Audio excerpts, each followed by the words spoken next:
introduce themselves. We're going to kind of take our overarching question. Okay. I'm going to pick one from each section, Yep. ask panelists, let other people dive in. I'll evaluate time then to see where we're at. I'd love to have audience questions. I'll save round 2 questions if we don't get audience participation, Okay. and maybe even cast out to everybody, but we'll just kind of play by ear there. So the 10 Terra. minutes would be great. Thank you. And I think I don't have Run a Show Beyond this. I don't know that there's a third session or not. I don't know. I thought there was.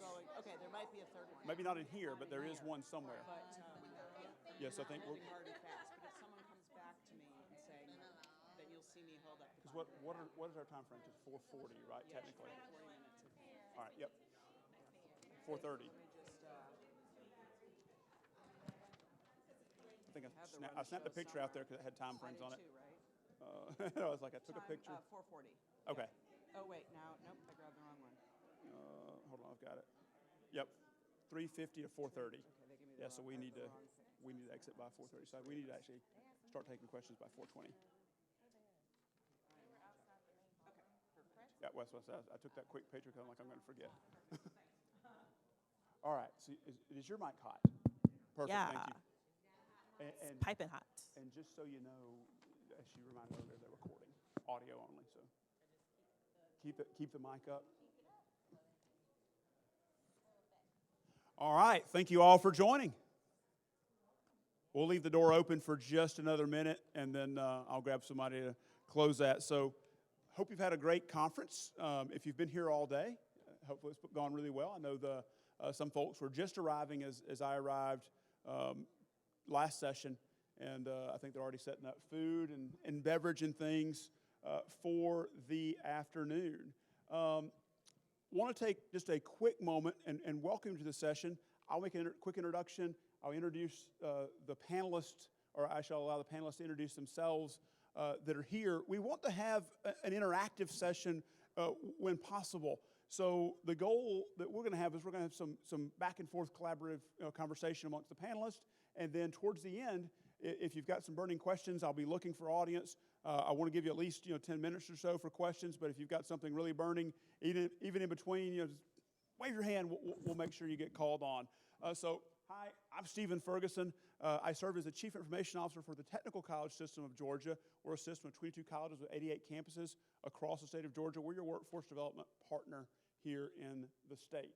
And I will hand off the mic. All right. And allow Terra to introduce herself. Hello, good afternoon. My name is Terra Wallace. I am the Senior Vice President of Education and Engagement for Elavon and U.S. Bank. Hello, I'm Tiffany Spencer. I am the founder and CEO of Tech Forward. Tech Forward is a nonprofit organization that works with underrepresented minorities to expose them to SaaS and cloud technologies, as well as their career paths. We have 3 programs. We work with HBCUs and other MSIs or minority students at other PWIs. We work with nonprofit organizations that are looking to expose their constituents to Salesforce or other technologies. And we also have programs, boot camps, for career transitioners. I'm also the CEO and founder of Tech Forward Solutions. We focus on talent, training, and technology for companies that are looking for help in the Salesforce.com space. Hey, everybody. My name's LaShaun Solomon. I'm the Chief Diversity Officer for Pyramid Consulting. For those who are not familiar with Pyramid Consulting, we are one of the largest staffing firms in IT, headquartered here in Alpharetta, Georgia. Additionally, we offer a total of 4 lines of business. 1 is staffing, 2 is workforce development customized for our clients, 3 is recruitment process outsourcing, and 4 is IT managed services.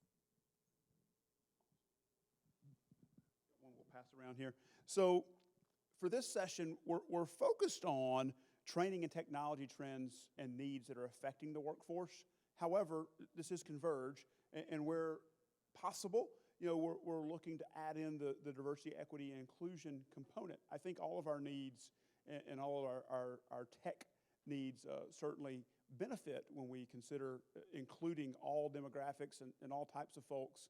But from a training perspective, for us within TCSG, we certainly see different needs across a different spectrum of the population in Georgia.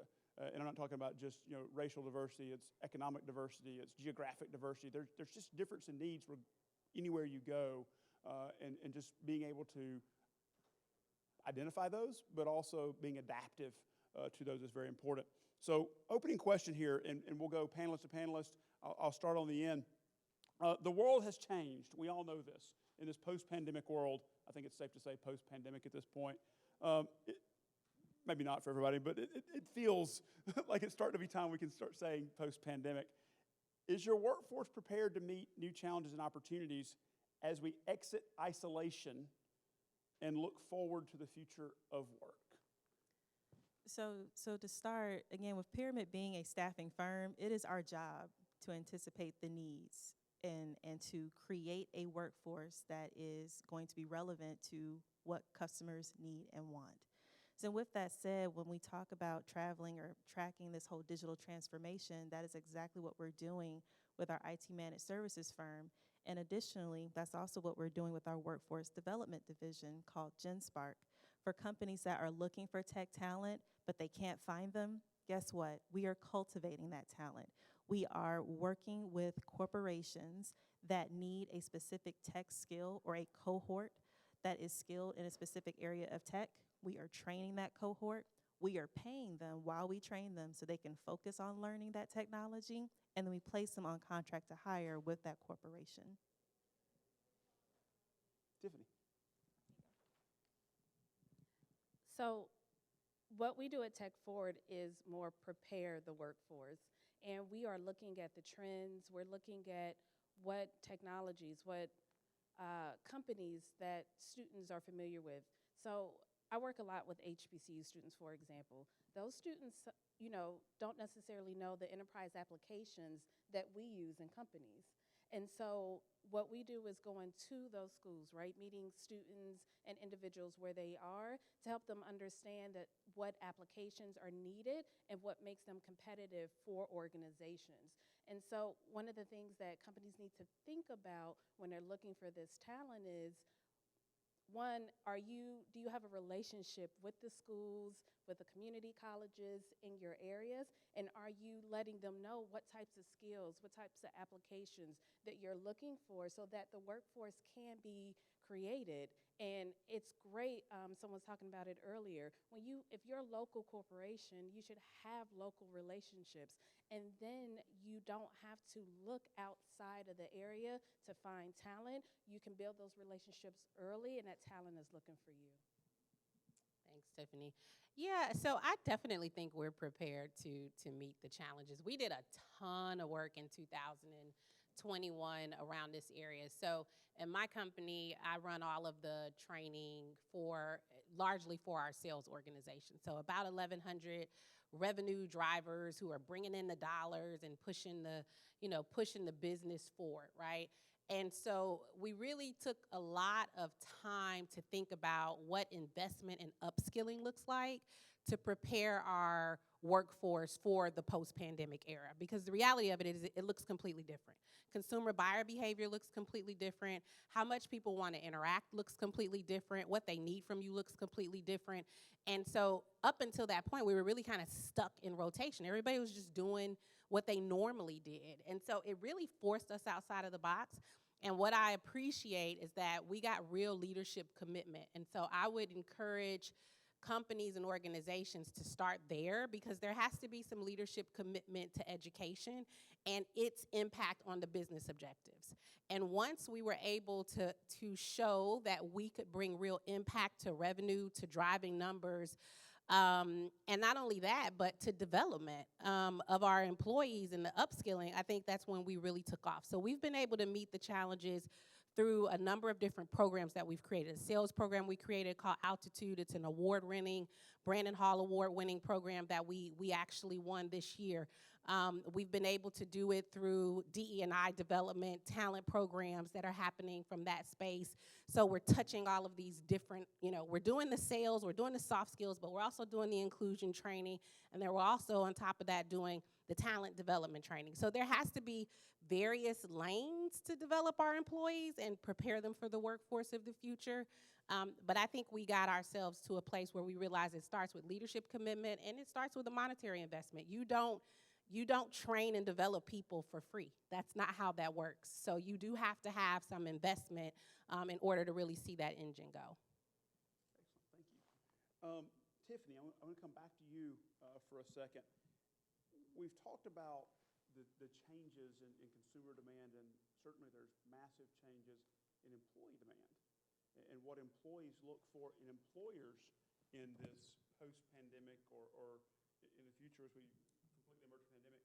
So thinking about that competitive demand, what sort of tools are hiring managers using now, or at least the ones you've been exposed to recruit and find talent, not only talent that signs up, but talent that sticks around and really gets the job done, who's not there for a short time, but investing in the company? What I find when I talk to individuals is that when they are not wanting to stay at companies, it's because they feel disconnected. And I think we've heard a lot of that, today. And one of the things that's really important from a hiring perspective is from a hiring, it's both hiring and retention. And sometimes what companies do is they focus so much on hiring that you're bringing employees in the front door and you have current employees going out the back door. You don't want to do that because, like you just said, training is not free. And there's a cost to it that you want to reap the benefits of. And so being able to really listen to your employees, a lot of employees are feeling disconnected from managers. And so you need more training for your managers because they're the first line of defense and looking at what's happening with your employees. Employees are they're not clear on career progression. They're not clear on promotions, salary increases. And so they're seeing opportunities somewhere else where they can get a pay bump. And so we don't want to have to, again, replace employees because we didn't have the conversations with them about what they wanted to do next in their career, what salary they were looking for. A lot of companies are going back and forth on this return to office. Some employees are really concerned about that. And so not having these high-level conversations at the executive level and pushing those decisions down, I think will really impact, again, both hiring and retention. One of the things that I see more and more employees looking for as they're looking for new jobs, and when I was looking for a job, I would do this quite often. I would ask the question, can you tell me about your diversity numbers? And when you don't have a good answer for that, a real answer, we know. And so, being prepared for these real conversations that people want to have, because as we went into COVID, you have to think, we rethought our lives. And we had to think, do I want to be at this place? If I have to go into the office, do I really want to risk my life going into this office for this job? Do I care about this job? Does this job care about me? And so those are some of the more, I would call them intangible human things that we need to think about as we're recruiting employees, because employees are thinking about, they've had 2 years to think about these things. Yeah, almost 3. And so that lends itself to your culture, to your messaging, to your initiatives, and really thinking about what's important to people now, because it's really changed, and how you are delivering that message. I was just about to say that. Yeah, one thing I was going to add to that, I love what you said, but there has to be some real transparency around whether or not we have career paths.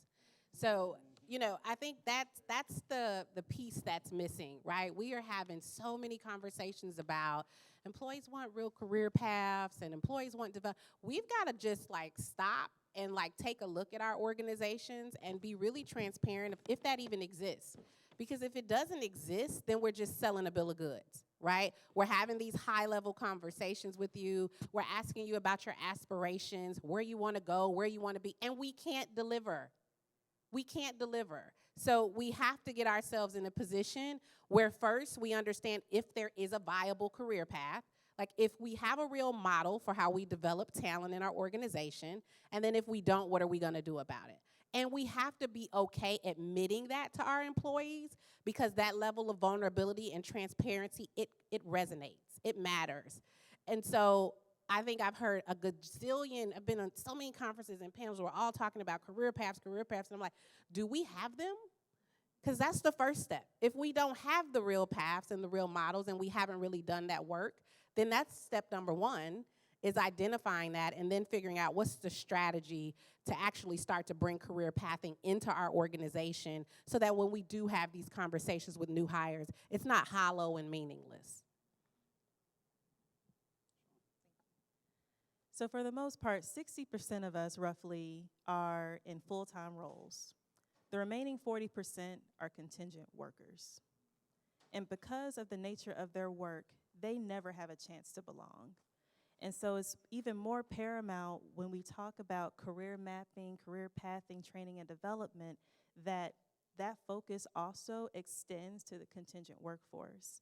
And at Pyramid, we made it a priority to change that and to create a sense of belonging in order to build out retention of our consultants that are deployed at our customer sites all over the world. We're the first staffing industry to launch an employee resource group program. And next year, we're launching a mentoring program as well, because we are investing in our contingent workforce because they are just as important to us as our corporate employees. So hang on to the mic, LaShaun, because you had an interesting question here that I think pivots into this well.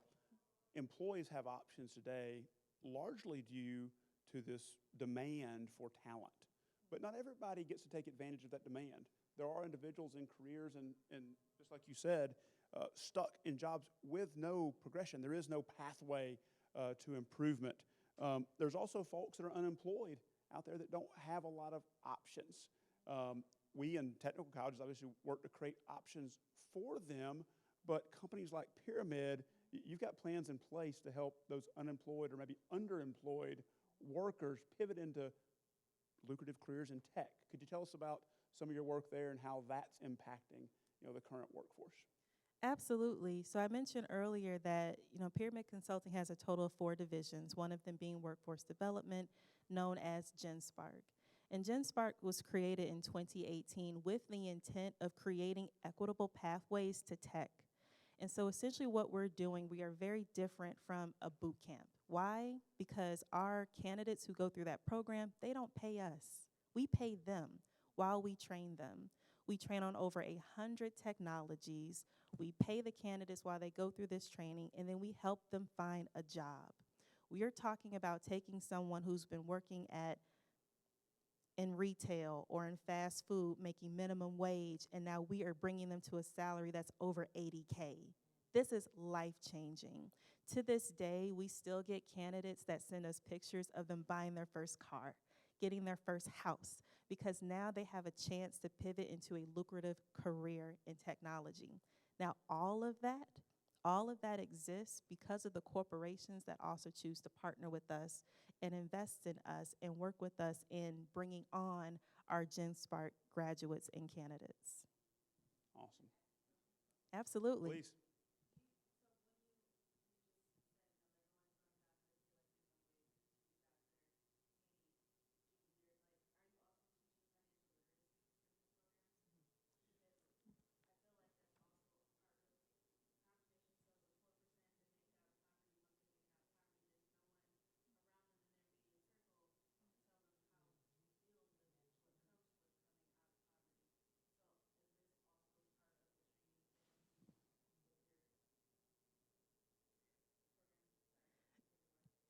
So we also incorporate soft skill development. That soft skill curriculum could vary based on the candidate itself, as far as how do they show up in a room to tell their story effectively, to also how do they manage their taxes. And again, it varies. But with any corporation, if they have a tax question, they need to contact a tax professional. But ultimately, we are providing that full experience where they're getting the hard skill to do the job, and then they're getting the soft skills that's going to help them keep that job and excel at that job. That's a very good question, what you said. So one of the things that I've noticed with students and with career transitioners is just that topic. And it's not only financial, it is the being prepared to being the only in tech. It's the real conversation about knowing how to advocate for yourself properly, about building networks, And so a lot of that is some of the things that we include. I partner with an organization called 8 Cents in a Jar. They do some of that financial training for us. We have career professionals that teach all of our courses. And then through our boot camps, we provide a mentor about 4 weeks through. And then as part of our overall organization, because my organization, I'm a Black woman, and so there's not very many organizations in the Salesforce space that are run by a Black person or a Black woman. And so because I've worked in tech for 15 years, I'm very real with those individuals, and we want to provide that network throughout their career because, like you said, when you have that amount of money, when you go into the corporations, it's a lot to deal with. And I am seeing more organizations start to not only focus on getting people into these jobs, but helping them stay and succeed. Because it's one thing to get them there, but it's definitely, the wraparound services to help them stay and succeed there. Yeah, to that, I think what you said, Tiffany, is so important. Like it really is kind of the training, the holistic life training. And I love that question because it's always the missing piece, right? And especially in our community. And at Elavon US Bank, a couple other roles that I hold. So I'm the co-chair of our Atlanta Black Leadership Council, the executive sponsor of our Russell Innovation Center for Entrepreneurship relationship, and also the management advisor for our Black Heritage Business Resource Group. And in all of those roles are where that community impact and that education and training really has to come into play. And so we partner with Year Up, which is a national nonprofit organization, and we've been partnered with Year Up for over a decade now. We bring in at least 40 to 50 of their interns every year with about a 40% conversion rate per cycle. But it's not just about bringing them in and giving them a job. We created a program. Once we got them in, we realized, you know what? They go through a track to, I think LaShawn's point, to help them get the job. But what we noticed was they did not necessarily have the skills to operate in a corporate environment. Those are two very different things. And so we created a program called Careerology. And that curriculum says, now that you're here, we're not going to stop teaching you, right? Now we're going to show you how you effectively communicate in a corporate environment, everything from your email etiquette to the way you dress to the way you communicate with managers. All of that needs to be ingrained in you, but in this environment. When you go somewhere else and you're learning it off-site and you're not in the environment, you actually have to apply it. It doesn't always connect the dots. So having the program built inside of the environment that they're in and requiring that to be a part of their internship experience for 6 months has made all the difference, both for them and for the quality of interns that we receive after the conversion period is over. Before, we were converting maybe 20%. So it's also a benefit to us as a business, right? We have to be it's a mutual relationship. Last thing we want to do is just get somebody in, and then they don't have the skills to keep the job in the environment that they're actually working in. Excellent, excellent. Got a hand up.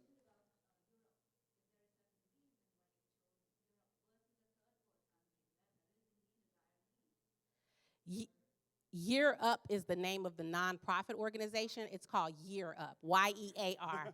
But I understand what you're saying.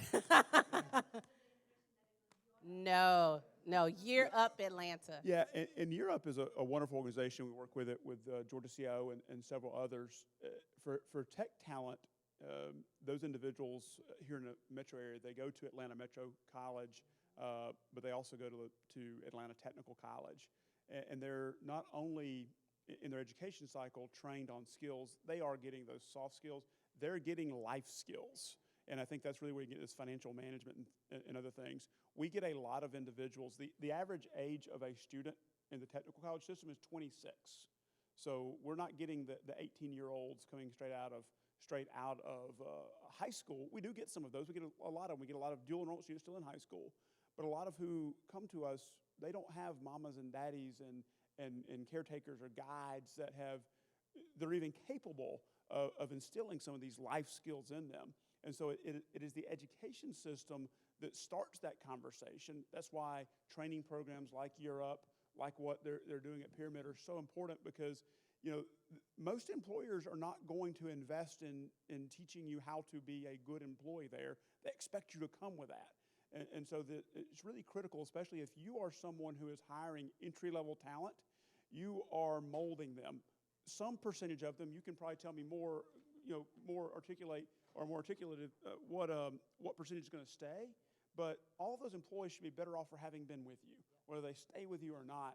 And so I think it's really incumbent on that first employer, or maybe in that first and second employer, to work diligently and intentionally in instilling these skills in the young folks.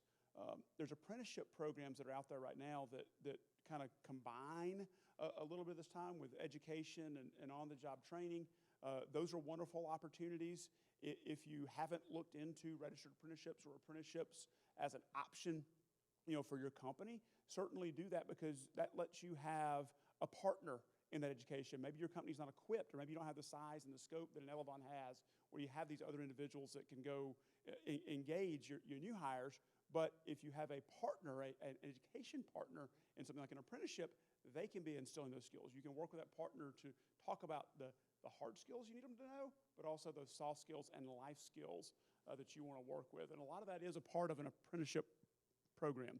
By the way, I'm not being very good with the mic here. I apologize. Just put it down here. So if you're recording, my apologies. All right, so I'm going to go. We've got about 13 more minutes. So I'm going to do one more overarching question, then we'll take some more audience questions. Tara, I'm going to stick with you because we had some on here that you mentioned early on, but I'd like to dive into. We've been talking about the employee, and all of our employees in some way serve our customers, right? That's why we hire them, is to serve customers. And so while you talk about consumers and buyers, and you touched on this earlier, but what does a modern customer look like? Because they're very different from the pre-pandemic customer. What are you noticing, and how have you evolved your employee training programs to meet the needs of this new customer? Oh, wow. They have a lot less time for us, I'll tell you that. Like, the buying cycle has changed quite a bit, because you have to think about the last several years, all of the things that can be done. It's the digital transformation, right? That's what's happened. If you look at the way we order our food, the way we shop, all of that is a part of the broader digital transformation, and customers have shifted to that. In droves, where we might have had folks kind of doing it, and maybe I put my digital wallet or my credit card in my digital wallet, or maybe I'll order curbside. That is the way of the world. So when I think about how consumer buying behavior has changed, it's changed drastically for us, because most of our sales force used to be an in-person sales force. We're going to come out to you, Marcus, and we're going to try to get you on our payment processing solution and sell you our terminal or our banking solution products. You don't need to see me anymore for that to happen, right? You can pick up your phone and make that transaction yourself. So much of what we've done is we have had to accelerate our digital strategy to meet you where you are, and to allow you to really have that DIY option. So the DIY, DIT has really kind of taken over. That's the do-it-yourself, do-it-together approach, where we have options for you to go on and just explore our services and set it up yourself. Or we can meet you in the middle if you stop somewhere and have a question where we now need to, bring ourselves into the equation. But before, that wasn't an option. We need to schedule an appointment. We need you to take 30 minutes out of your day. We need you to sit with us, touch this, feel this. Everything now is a digital. And we have had to transform our learning strategy to be digital as well. Nobody wants to sit in front of an e-learning course for an hour. Nobody wants to take an hour out of their day for a WebEx or Teams that they're never going to go back and take a look at. It's micro-learning. It's 3 to 5 minute animation videos. How can I get you the exact same information in a much shorter amount of time? How can I engage you in that content? And how can I build that same type of content for my customer, where that overview now takes them 5 minutes to understand what we do, how we can help their business, and how we can grow their revenue, versus the 45-minute in-person conversation we used to have with you pre-pandemic. So it's made us more efficient. It's modernized learning a lot for us, and it's certainly helped us from a revenue perspective, because we're obviously able to touch more sales in a shorter amount of time in terms of sales cycle. Awesome, thank you.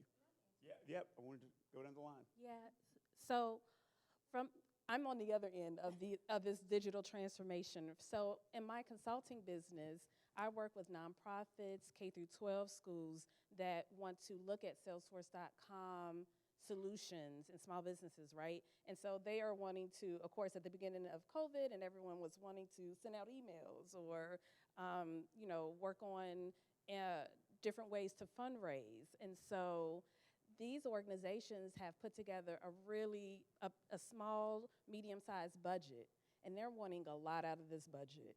And they're really wanting to make sure that they are getting what they are expecting out of this investment with Salesforce and this new technology in order to do this digital transformation in their business. And so a lot of what I had to do and had to teach a lot of junior consultants to do was manage expectations and be very open with, this is what your budget is, but this is what we can do with that budget.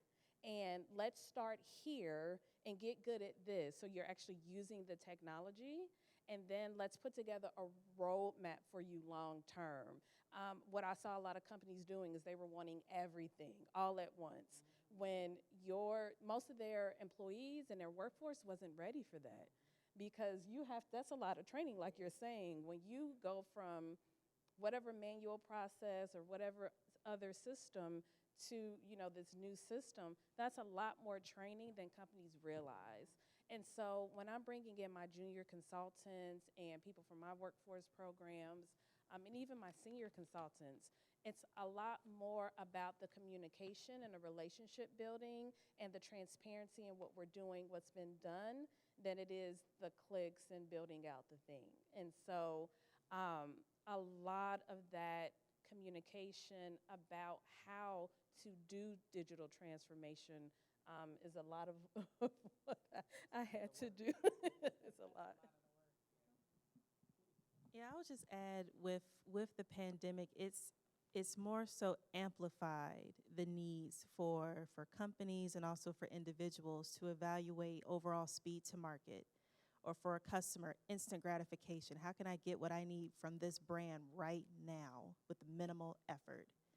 And then additionally, when it comes to learning something new, make it short, or be good, be brief, and be gone. And now when we talk about the digital transformation, you have smaller companies or even nonprofits that can be left behind unintentionally. But in addition to that, you also have people with different capabilities, people with disabilities, people who are neurodiverse, people who see things differently, that also are at a disadvantage. So even when it comes to this whole digital transformation, companies have to also be mindful of taking that holistic approach and being accountable for all types of customers. Thank you. So we've got a couple minutes left, about 5 of them. Any other questions from the audience? Please.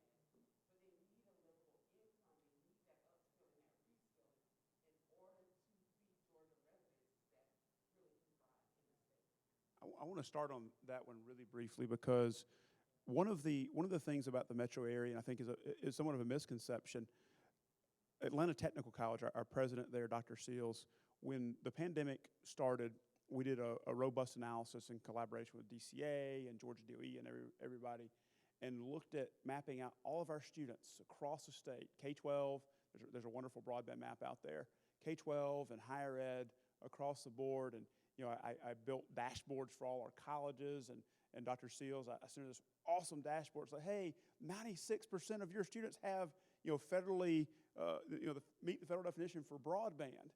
And she was very quick, and she's like, Mr. Ferguson, access does not guarantee access. And so I just want to say that because we have different challenges in the rural areas, but for those populations that are unemployed, underemployed, or suffering from other types of issues, even in the metro area, that's still a bridge that's too far for many of them. And that economic piece, there's funding that's come out that's been available. There's been federal funding that's been funneled to the states in order to expand broadband in those rural areas. Some of that does hit the metro areas, and there's some funding to help pay for access to broadband. But that is where partnerships really matter, particularly with the community organizations, even the library systems, the school systems, the higher education systems, so that we open up all of our doors to make that access available. It's not going to happen overnight, but those changes happen once the economic realities of those regions, improve. Investments come along with that. But I'll go back to LaShaun. Yeah, just to build off of Stephen's point, there are several companies that are doing the work to build out a network into rural areas, Comcast being one of them. I'm sure AT&T and also Charter offer low-cost internet solution packages to individuals that need it. But in addition, there are several nonprofit organizations that are devoting their time and efforts as far as bringing laptops, bringing equipment to people who live in those rural areas, like Inspire EDU for one of them. And these are nonprofit organizations that corporations can support, so that way they can further magnify the impact that they have in the community. Now, as far as reaching talent where they are and helping them see a new pathway, at GenSpark, we intentionally go to rural areas and also community colleges for recruitment, because we realize they may not know what lies outside their area. So we are going to them. We're bringing the opportunity to them, so that way they can also have a chance and an opportunity to succeed.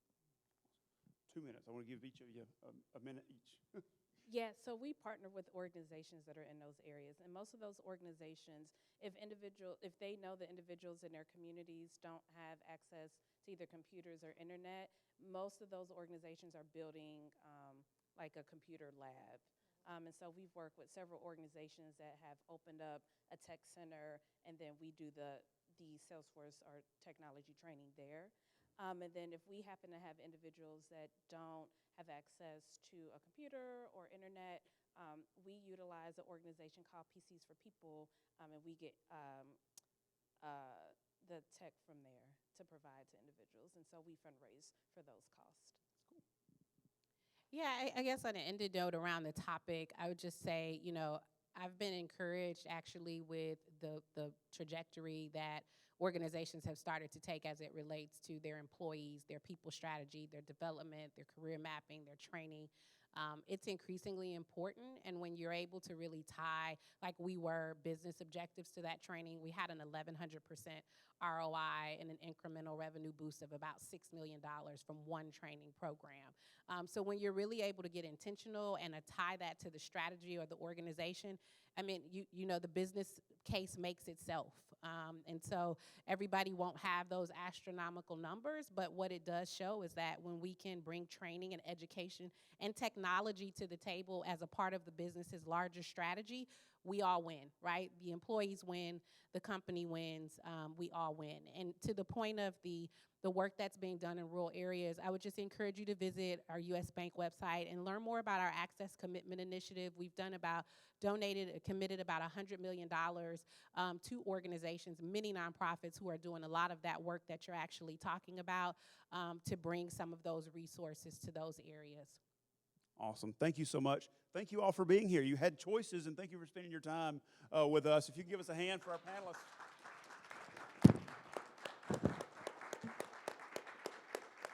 Thank you, ladies. Thank you. I don't know if you're going to be here for receptions and others, but if so, feel free to ask more questions. Thank you again for all of your time. Wonderful job. Look forward to seeing you.